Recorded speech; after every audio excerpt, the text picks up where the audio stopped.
বগা শীতল বতাহ বলিছে। আজি বাহিৰত খাবলৈ যাওঁ ব'লা। আজি ঘূৰাই আনো ব'লা হেৰাই যোৱা আমি দুয়োজনক। আজি সেই তাহানিৰ আমাৰ হাত দুখনক ধৰিবলৈ দিওঁ ব'লা ইখনে সিখনক।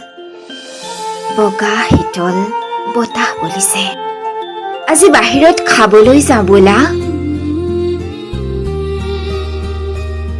আজি দুয়ো আমাৰ চাহ দুটাক খোৱা মেজত বহি কথা পাতিবলৈ দি কাষৰ পৰা চাই থাকো ব'লা। চাহ দুটাইতো এটাও মিছা কথা ক'ব নোৱাৰিব। সিহঁতৰতো কথা কোৱা জিভা নাই। সিহঁতৰ ভাষা নীৰৱতা। আজি আমি সিহঁতক শুনো ব'লা। চেঁচা বগা বতাহ বলিছে। আজি বাহিৰত খাবলৈ যাওঁ ব'লা। মৃত্যু নামৰ হোটেলখনত।